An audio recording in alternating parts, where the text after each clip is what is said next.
चटनी खवाए वो। ए गोरी मोला काबर पगला बनाए वो। ए गोरी मोला काबर पगला बनाए वो।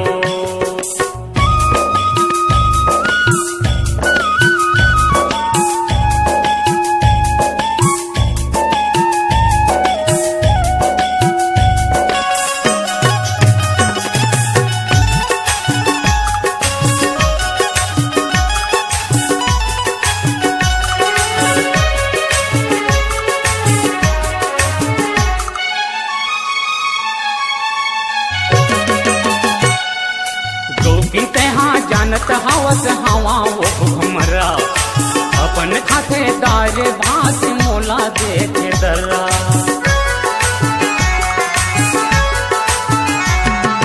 तो की तहाँ जानत हवस हवा वो हमरा अपन खातेदार भात मोला देखे दर्रा।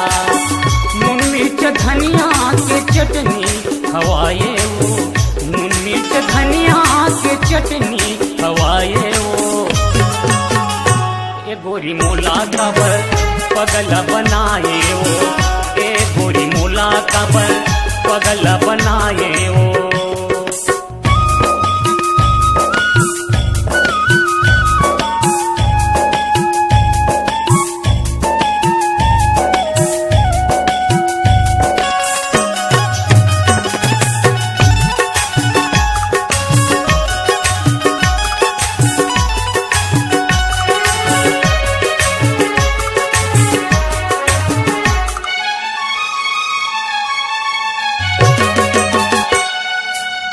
बरोबर बैठे रैखज भरथा पानी कांजी अपन खाते आलू गोभी मोला देखे भाजी।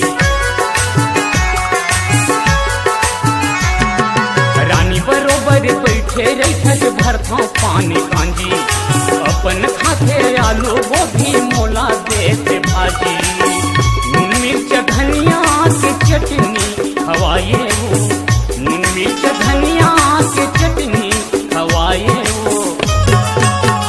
ए गोरी मोला काबर पगला बनाए वो।